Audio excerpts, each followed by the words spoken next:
आप लोगों को यहाँ पे बात करें हम लोग चंबल नदी। देखिए चंबल नदी, घड़ी लगा लीजिए, मैं आपको चंबल का पूरा जो आप लोगों को अपवाह तंत्र है चंबल और चंबल की सहायक नदियों का, वो मात्र आप लोगों को 5 मिनट में समझा के जा रहा हूं। कितने मिनट में?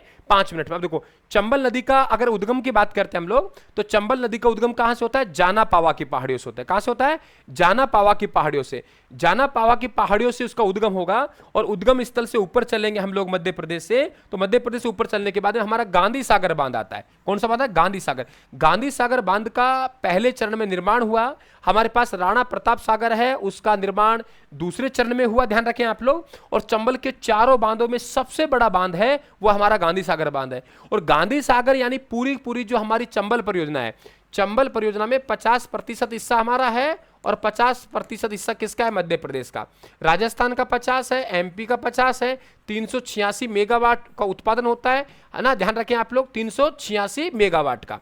ठीक है बेटा, 386 मेगावाट का उत्पादन होता है। आधी हमें मिल जाती है और आधी उनको मिल जाती है। क्लियर? आधी उनको और आधी हमें, तो कुल 386 मेगावाट में 23 मेगावाट के 5 संयंत्र 115 मेगावाट कहां से होता है? गांधी सागर से होता है। ठीक है, इसके बाद राणा प्रताप सागर बांध सबसे ज्यादा अगर जल विद्युत को उत्पादन कर रहा है चारों बांधों में से, तो एक में तो है नहीं, 3 बांधों में होता है, उसमें से 172 मेगावाट राणा प्रताप सागर कर रहा है। द्वितीय चरण निर्माण हुआ।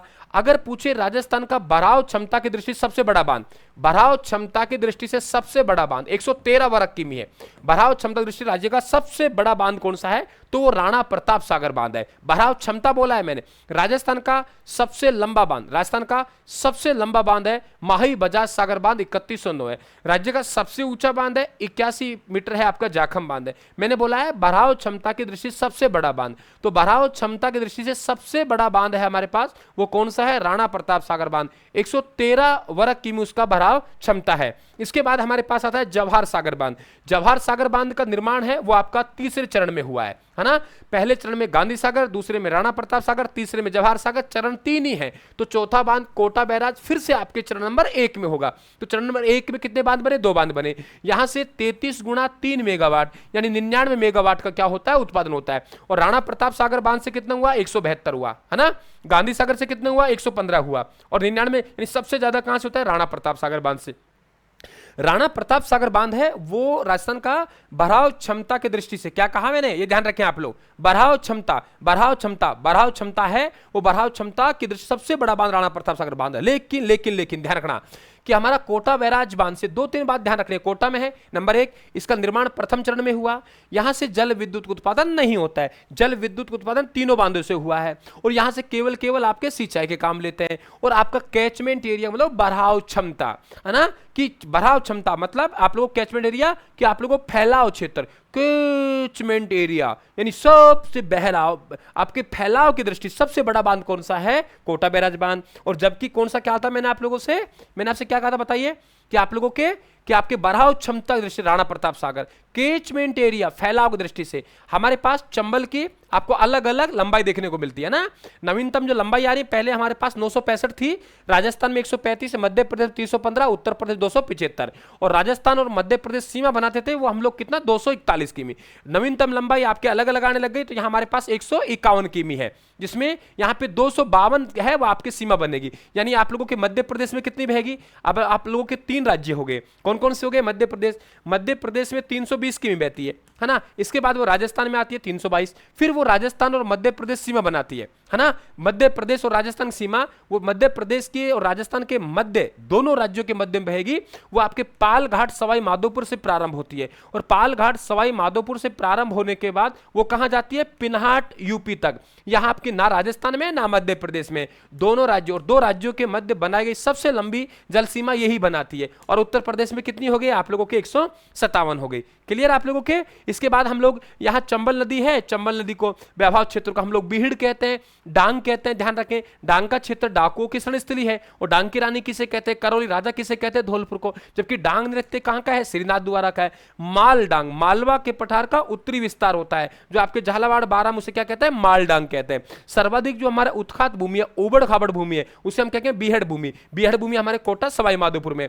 चंबल की सबसे ज्यादा ज्यादा गहराई की बात करें आप लोगों से, केशोरायपाटन बूंदी में। और सबसे ज्यादा क्या करती है ये, अवनालिका अपर्दन भी करती है, ये भी आप लोग ध्यान रखेंगे। सबसे ज्यादा अवनालिका अपर्दन करने वाली नदी कौन सी है, तो सबसे ज्यादा अवनालिका अपर्दन करने वाली नदी यही है। क्या मेरी बात समझ गए? अब देखो यहां पे कौन सी नदी है जिसका उद्गम कहां से हो रहा है, ये भी आप ध्यान रखना कि आपके चंबल नदी के सहायक नदियों का उद्गम स्थल और आप लोगों नदी का नाम और अंत कहां है। जैसे हमने कहा चंबल की सहायक नदी, क्योंकि पूछ लेता है आप लोगों से, मिलान करवा लेता है ना। हाँ बेटा, आपको हर चीज रिकॉर्ड क्यों दिखाई देती है बताइए? भाई ऐसी चीज आपको दिखाई क्यों देती है? वाटर कोच क्या नाम है आपका बेटा? अरे बातें नहीं होती है यहाँ पे तुमको पढ़ना हो पढ़े, ना पढ़ना मत पढ़े, यहाँ बातें नहीं होती हैं, यहाँ केवल पढ़ाया जाता है। आप बात करेंगे, कमेंट करेंगे, मैं आपके कमेंट को रिप्लाई दूंगा, क्या मतलब है उसका, मतलब क्या है उसका, और तुम्हें तो पढ़ना है ना, तुम्हें तो पढ़ना है ना। चलिए आगे चले, हम लोग आगे चलते हैं, आगे चले। इतना आपको बेस्ट कहीं नहीं मिले, कहीं चल जाना आप यूट्यूब पर। हाँ ठीक है, चले आगे, अपन लोग आगे बढ़ते हैं। तो हमारे पास यहाँ पे नदी का नाम बनास है। उद्गम कहां से हुआ? खमनोर राजसमंद से। अंत कहां हुआ? रामेश्वर सवाई माधोपुर में चंबल मिल गई। नदी कौन सी है? काली सिंध। काली सिंध का उद्गम हो रहा है देवास से, और मिलन कहां हो रहा है? नवनेरा कोटा में, है ना। सियोरा मध्य प्रदेश से पार्वती का उद्गम हो रहा है, मिलन कहां हो रहा है? पालघाट सवाई माधोपुर में, है ना। कुन्नू नदी का उद्गम शिवपुरी मध्य प्रदेश से, मिलन कहां हो रहा है? मुरैना पठार मध्य प्रदेश में। गुंजाल नदी का जाट गांव से उद्गम हुआ, मिलन कहां हो रहा है? अनरिया चित्तौड़गढ़ में। हरिपुरा चित्तौड़गढ़ से बामनी का मिलन हुआ, मिलन कहां हो रहा है? बहसरोडगढ़ चित्तौड़गढ़ में, जहां चूलिया जलप्रपात बनाती है। आपके कुराल नदी का उद्गम कहां से? ऊपर माल भीलवाड़ा से, मिलन कहां हो रहा है? बूंदी में। मेज नदी का उद्गम कहां हुआ? बिजोले भीलवाड़ा से, मिलन कहां हो रहा है? आपके बसवाड़ा बूंदी में। तो आपकी चंबल की सहायक नदी आप लोगों ने पढ़ ली होंगी, मैंने आपको रिवीजन के तौर पर रखी है ये, है ना। हम लोगों ने रिवीजन के तौर पर रखा है बेटा ये, ठीक है। मेरे हिसाब से बातें समझ में आ गई होंगी आप लोगों की, नहीं आई क्या? इसी तरीके से आपको लूनी का भी ध्यान रखना है कि लूनी की नदी कौन सी कहां से उद्गम हो रहा है उसका, ठीक है ना। ये भी आप लोगों को ध्यान में रखना है, ठीक है। ये आपका माही का डायग्राम हो गया। तो मोटा मोटा आप लोगों को ये, अब बात कर लेते हैं चंबल। चंबल का आप लोगों को पूरा पूरा डायग्राम है, देखिए आप लोग एक नजर देख लीजिए आप लोग फटाफट। सबसे पहले नीचे की नदी देख लेते हैं कि नीचे से कौन कौन सी नदियों का आप लोगों का उद्गम हो रहा है ना। पहले नीचे वाले देख, अब जरा देखिए आप लोग, यहां से चंबल का उद्गम कहां से होता है? चंबल को हम जानते हैं, तो जानते हैं तो जाना पावा की पहाड़ियां मध्य प्रदेश से उद्गम होगा। जाना पावा की पहाड़ियां मध्य प्रदेश से क्या होगा? उद्गम होगा। अब हमारे पास यहां पे देखिए छोटी काली से, अब हमारे पास आहू नदी है। आहू नदी का उद्गम कहां से हो रहा है? सुसनेर मध्य प्रदेश से। कैसे याद करेंगे? आऊं आऊं क्या सासरा में आऊं क्या, क्या याद रखेंगे? आऊं आऊं क्या सासरा में आऊं क्या। तो आहू नदी का उद्गम कहां हो रहा है? सुसनेर मध्य प्रदेश से। काली सिंध नदी का उद्गम कहां से हो रहा है? बागली गांव से, है ना। देवास ने लड़की देखने गए और देवास ने कहा काली है तो बगल में बैठ जा। क्या देखने गए बेटा? लड़की देखने गए और क्या कहा? काली है तो बगल में बैठ जा। यानी हमारे पास में देवास की बागली गांव की पहाड़ियां मध्य प्रदेश से काली सिंध नदी का उद्गम हुआ, है ना। समझ गए आप लोग कि बागली गांव देवास से मध्य प्रदेश से, बागली गांव देवास मध्य का, क्या कहा? लड़की देखने गए, देवास ने कहा काली है तो बगल में बैठ जा। काली का मतलब काली सिंध और बगल में बैठ जा मतलब बागली गांव से। आप कहेंगे सर गोरी होती तो क्या करते हम लोग? अरे भाई कोई बात नहीं, गोरी होती तो हम जवाई बना लेते। तो यहां से गोरिया गांव से जवाई नदी का उद्गम होता है पाली से। अगर गोरी होते तो जवाई बना के पालकी में बैठा लाते।